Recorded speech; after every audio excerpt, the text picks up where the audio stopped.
Voyons donc ensemble le contenu de ce fameux sondage que vous allez devoir créer.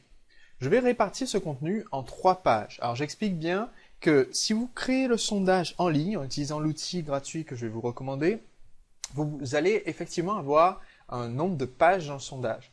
Si vous ne créez pas le sondage en ligne, si vous le faites tout simplement avec un document Word, vous trouverez d'ailleurs un modèle juste en dessous de cette vidéo qui vous sert tout simplement à insérer vos questions. J'ai juste fait les trois types principaux de questions pour que vous ayez déjà une mise en page, que ce soit facile pour vous de faire un document qui soit esthétique et facile à mettre en ligne. Donc, si vous faites un document Word et que vous devez l'imprimer, il n'y aura pas nécessairement les 3 pages en tant que telles, mais vous devez avoir les 3 parties dans ce sondage. Donc vous pouvez avoir, ça peut une fois imprimé faire 6 pages ou faire 2 pages selon la taille des caractères que vous faites. Là, c'est pas très important puisque c'est vous qui allez avoir le sondage en main et poser les questions à votre prospect si vous imprimez le sondage. Donc ici, sur la première page d'un sondage, notre objectif c'est de comprendre notre prospect. Alors, un point clé à bien assimiler, c'est que vous voulez en fait, dans un sondage, impliquer les gens le plus possible pour récupérer des informations clés que vous allez pouvoir réutiliser quand vous créez votre offre et surtout quand vous proposez votre produit. Par exemple, dans cette phase comprendre, je vais en général avoir des questions ouvertes parce que je veux retrouver les expressions utilisées par mon prospect pour décrire son problème. Si j'étais coach sportif, dans cette partie comprendre, j'ai pas envie de donner un choix multiple parce que si je demande un choix multiple et que dans mon choix multiple, je demande aux gens, voilà, est-ce que vous avez davantage envie de perdre de la masse adipeuse ou de gagner de la masse, je sais pas quoi, mon prospect, c'est pas comme ça qu'il parle, donc il va pas se sentir impliqué dans ce sondage. Alors que si je lui demande voilà, quel est votre objectif en matière de fitness? Il va me dire, voilà, je veux perdre ma bouée, là, mes poignées d'amour, et là, je peux réutiliser ça dans mon message de vente. Donc, il faut bien comprendre qu'ici, dans cette première page, notre objectif, en général, ça va être de récupérer les expressions utilisées par les prospects. Mais petit cas particulier, si vous avez déjà une audience ou une liste de prospects qualifiés, autrement dit, si vous avez déjà un public à qui vous adressez, des gens qui sont inscrits sur votre newsletter ou des gens qui visitent régulièrement votre site internet, une liste de contacts, des abonnés sur Twitter, des disciples sur Facebook ou l'inverse.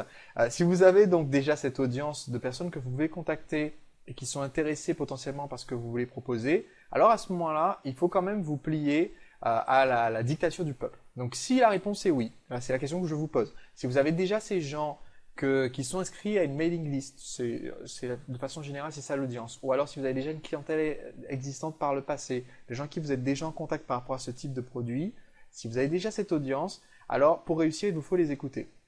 Donc vous n'avez pas autant de liberté si vous avez déjà cette ressource. Si vous n'avez pas la ressource, alors vous êtes plus libre sur le choix de la thématique ou de l'offre initiale. Je donne un exemple. Si je me lance en tant que coach, je n'ai pas encore beaucoup de visites sur mon site, j'ai pas de mailing list, j'ai pas de public attitré, alors je peux décider que je veux être coach en séduction ou coach en charisme ou coach en look. Et à ce moment-là, une fois que j'ai décidé de ça, je vais attirer les gens qui sont intéressés par cette promesse-là. Donc je suis très libre là-dessus et je peux décider de faire tel type de produit. Donc, si par contre j'ai déjà un site internet, j'ai déjà un site où je parle de coaching depuis 2 ans, il y a des abonnés qui veulent entendre parler de coaching, et maintenant je décide enfin de proposer un produit ou un service, et bien là, je ne peux pas décider du jour au lendemain, voilà, moi je suis coach en look. Alors que mon site parle du coaching en général, et que si j'avais écouté les gens, ils me diraient, voilà, ça ne nous intéresse pas du tout, mais alors pas du tout, on veut un coaching sur notre carrière. Donc, si vous avez déjà cette audience, cette liste de prospects qualifiés, il faut les écouter. Je vais vous donner un exemple. Voici un sondage que j'ai effectué il y a quelques années quand je me suis rendu compte que j'avais une mailing list, j'avais un site sur lequel je demandais aux gens de s'inscrire et je leur demandais est-ce que vous êtes un homme ou une femme. Sauf que j'avais des produits à vendre que pour les hommes. Et je me suis rendu compte au bout d'un moment, bah tiens, j'ai quand même une mailing list qui a cru énormément. Au moment où je m'en suis rendu compte, sans plaisanter, au moment où je m'en suis rendu compte, il y avait plus de 9000 personnes dedans. Donc il y avait 9000 femmes dans cette mailing list. Et je me suis dit, bah, je vais quand même faire un sondage pour savoir un petit peu qu'est-ce qui les intéresse. Eh bien, c'est pas le moment pour moi de décider de la thématique ou de l'offre que je vais leur proposer. C'est le moment pour moi de leur demander qu'est-ce qu'elles veulent. Donc là, au début du sondage, ce que j'ai fait tout simplement, c'est que la toute première question, alors je ferai une parenthèse après sur l'introduction du sondage. On va aller directement à la première question. La toute première question, c'est qu'est-ce qui vous intéressait quand vous êtes inscrit à la newsletter le plus en matière de séduction? Et donc je proposais un certain nombre de choix: vaincre votre timidité, socialiser, améliorer votre apparence, savoir séduire un homme, savoir garder un homme, le faire revenir, séduire ou garder une autre femme, puisque je me suis dit peut-être aussi que c'est le public que j'ai, ou rien de tout cela. Donc, autrement dit, dès le début du sondage, la première question dans ce genre de situation, si on a déjà cette audience, c'est leur demander, ok, quel est votre objectif? Vous cherchez quoi? Je vais vous donner un autre exemple. Cet autre exemple, c'est un exemple qu'on le retrouvera plus tard d'ailleurs dans la formation, quand je vous montrerai comment disséquer un sondage et l'utiliser. La première question, par exemple, qu'on a utilisée pour un lancement, le lancement de Agir et réussir, qui était un cours en ligne pour lequel j'ai effectué le lancement pour Olivier Roland. La toute première fois qu'il a fait le lancement, son blog, c'était des livres pour changer de vie. Donc, son blog parlait pas de tout et n'importe quoi, mais avait des dizaines et des dizaines de thématiques de livres qui étaient traités sur le blog. Donc, voici son blog, des livres pour changer de vie. Alors, on retrouve là-dedans comment parler English, le personal MBA, comment s'organiser, augmenter sa productivité, l'art de la méditation, se faire des amis, responsabilisation et crise. On retrouve des chroniques de livres sur beaucoup de sujets, très très variés, très différents, allant de la santé au management, au marketing, à l'entreprise, etc. Donc, Olivier aurait pu décider de lancer son premier produit en vendant un produit donné, en disant voilà, bonjour, je vais vendre un produit sur comment être zen quand on est chef d'entreprise végétarien. Le problème, c'est que si vous décidez de ça alors que vous avez déjà une audience, vous perdez tout l'avantage d'avoir déjà une audience. Donc, il faut au contraire les écouter. Donc, la première question, c'était quels sont les objectifs que vous voudrez réaliser? Et comme vous allez voir, les objectifs proposés dans ce sondage sont quand même très larges. Ça va de créer mon entreprise, faire plus de ventes, à gagner plus d'argent, manager une équipe, c'est un des autres thèmes développés sur le site, être en meilleure forme physique, ou séduire, démarrer une relation, ou autre. Et d'ailleurs, je vous inviterai, à chaque fois que vous faites un sondage comme ça, avec un choix multiple de ce type-là, à inclure un champ autre dans lequel le prospect va pouvoir préciser. Donc ici, vous voyez, c'est un petit défaut de ce premier sondage. Il n'y avait rien de tout cela, mais il n'y a pas rien de tout cela et on ne peut pas compléter ici. Donc il faudrait, quand je crée la question, que je puisse faire autre, préciser et que les gens puissent préciser, parce que si ça se trouve, un bon pourcentage de vos prospects ont un objectif auquel vous n'aviez pas pensé au début. Donc au début, si vous avez déjà une audience, il va falloir insérer ce type de question que vous venez de voir dans le sondage, qui est, voilà, quel est l'objectif principal que vous voulez réaliser, ou qu'est-ce qui vous intéresse le plus en matière de votre secteur. Ensuite, vous allez avoir 4 questions clés sur cette première page de votre sondage. Ces 4 questions clés sont définir le problème que rencontre votre prospect, définir son objectif, ce qu'il veut réaliser, la baguette magique et la situation rêvée.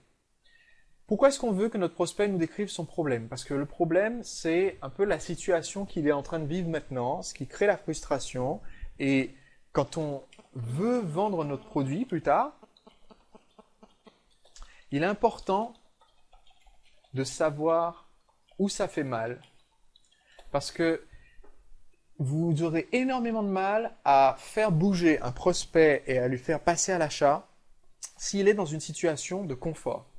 En général, un achat se fait dans une situation d'inconfort. Pas par rapport à vous, pas par rapport au produit, mais d'inconfort par rapport à sa situation actuelle. Le prospect a mal, se sent mal, est mécontent d'un produit, d'un service ou de sa situation actuelle. Et c'est là qu'il va se décider à bouger un peu et acheter votre produit. Donc, il faut savoir où ça fait mal.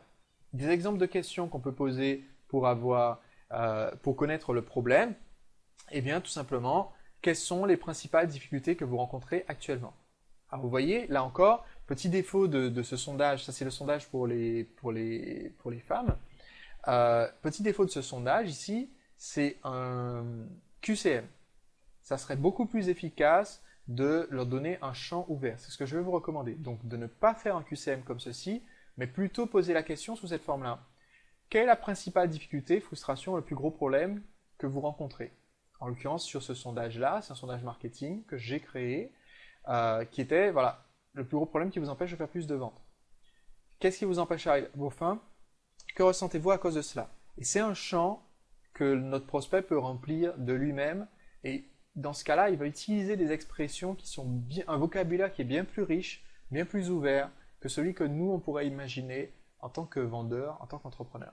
Donc, ça, c'est la première question. Connaître leur situation actuelle, ce qui pose problème, où ça fait mal. Deuxième question, connaître l'objectif.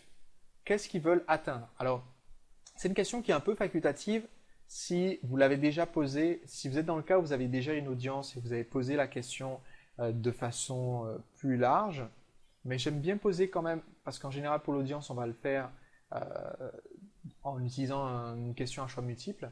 Ici, je vais encore une fois utiliser une question ouverte quand je vais leur demander quel objectif ils souhaitent atteindre.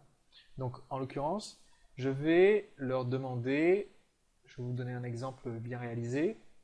Si vous n'arrivez pas à résoudre, alors hop là, je vais dire voilà, si vous aviez accès à la solution idéale, quel est le résultat final que vous pourriez atteindre en faisant décoller vos ventes? C'est une façon de le dire. Ou bien, hop là, un instant. Donc, je veux bien faire une clarification pour qu'on comprenne bien. Parce que l'objectif, c'est, si on a déjà une audience, c'est la question qu'on a posée en premier.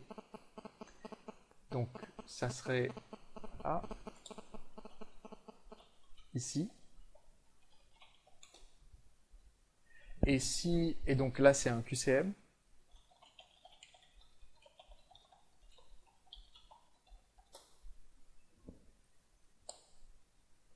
Et si vous avez décidé de le préciser, si vous avez décidé du produit parce que vous n'aviez pas encore l'audience, alors dans ce cas-là, vous êtes dans le cas où objectif et situation rêvée sont à peu près équivalents. D'accord?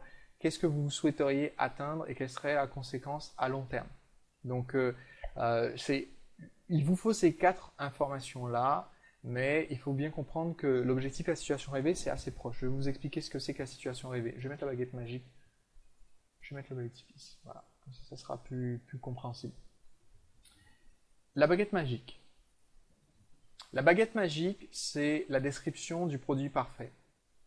Alors, vous pouvez soit utiliser carrément l'expression dans la question, c'est ce que je fais par exemple ici. Si vous aviez une baguette magique et que vous pouviez créer la solution parfaite, à quoi ressemblerait cette solution? Mais en fait, l'idée ici, c'est de dire, voilà, s'il existait un produit ou un service qui répondent parfaitement à cette question, à quoi ressemblerait-il selon vous? Si vous pouviez en un éclair obtenir le résultat, quel serait le produit qui vous permettrait de le faire? Ici, l'objectif, c'est de pousser notre prospect à décrire quelque chose, une situation qui certes n'existe pas, hein, une baguette magique, il n'y en a pas, quel que soit le secteur. Par exemple, un prospect sur le secteur fitness, à cette question, la baguette magique, il me répondrait, voilà, la baguette magique, ça serait une poudre protéinée que je pourrais mettre dans une boisson et le lendemain, je me réveille et je suis hyper musclé. Ou alors, la baguette magique, ça serait une petite pilule que je prendrais comme ça le soir avant d'aller me coucher et au réveil, hop, j'aurais perdu 20 kilos. L'intérêt de cette baguette magique, c'est de comprendre quel est le besoin crucial de notre prospect, quel est le point clé sur lequel on va pouvoir appuyer ensuite pour lui vendre le produit.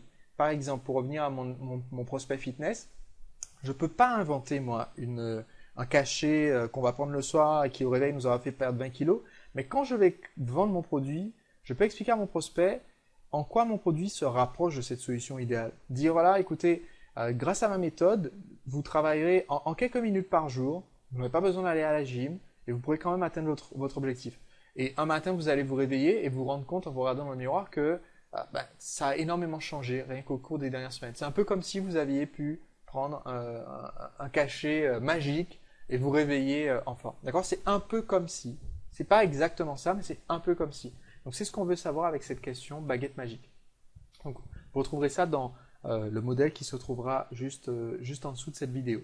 Donc ici, pour vous donner des exemples de cette fameuse baguette magique, ici j'ai carrément posé la question. Dans d'autres cas, si par exemple on fait un produit d'information, au lieu de demander si vous aviez une baguette magique, on peut poser la question suivante. Si vous pouviez me poser une question pour cet objectif, n'importe laquelle, quelle serait cette question? S'il s'agit d'un produit physique, on formulerait de façon un peu différente. On dirait, s'il y avait un produit qui répondait parfaitement à cet objectif, n'importe lequel, à quoi ressemblerait ce produit? Quelle serait une de ses caractéristiques? Et les gens ici vont nous donner exactement ce dont on a besoin pour créer cette baguette magique. Donc ils vont nous expliquer quel est le besoin crucial. Encore une autre façon de le faire, ici, ça serait de poser la question suivante. Voilà. Y a-t-il quelque chose de particulier que vous aimeriez savoir? Mais je trouve que c'est mieux formulé sur ce sondage-là. Voilà. Si vous pouviez avoir une conversation privée avec moi et que vous pouvez me poser n'importe quelle question pour profiter de mon expertise, alors bon, il faut que vous soyez déjà reconnu comme expert pour utiliser cette phrase-là, mais sinon vous pouvez la formuler différemment, comme tout à l'heure. Quelle serait votre question? Et encore une fois, ici, avec l'ensemble de ces questions-là, vous saurez exactement comment vendre votre produit. Vous saurez quels sont les points clés qu'il faut avoir. Si ça c'est pour un produit d'information. Pour un produit physique, il faudrait dire voilà, quelle serait la caractéristique principale du produit qui atteint la réponse. Donc, il vous faut connaître le problème, il vous faut connaître l'idée du produit idéal, du cheminement idéal pour atteindre le résultat, et il faut que vous sachiez aussi quelle est leur situation rêvée. Donc, quel est l'objectif qu'ils recherchent dans leurs propres mots. Donc, pour ça, je vous recommande d'utiliser encore une fois une question ouverte, et une question ouverte du type si vous avez accès à cette solution idéale, quel est le résultat final que vous pouvez atteindre? Quelles seront les conséquences positives sur vous, votre entreprise, votre entourage? Et encore une fois, on leur donne un champ ouvert pour qu'ils puissent nous donner leurs commentaires. Donc, voilà ce qu'on a sur cette première page du sondage. Dernier élément que je vais vous expliquer très rapidement sur cette première page du sondage, il s'agit du titre et de l'entête du sondage en question. Si vous le regardez attentivement, ce sondage commence par un titre qui est quelques courtes questions. Si on va voir le sondage précédent, le titre était la solution féminine avec Sébastien Knight, c'est moins bien. Et si on regarde le sondage précédent, le titre est à nouveau quelques courtes questions. Et le début du sondage, bonjour, ici Sébastien, je vais publier pour vous des conseils illustrés d'exemples concrets. J'ai besoin de connaître votre attente afin de mieux suivre mes conseils. Répondez simplement aux courtes questions ci-dessous. On va regarder l'autre exemple.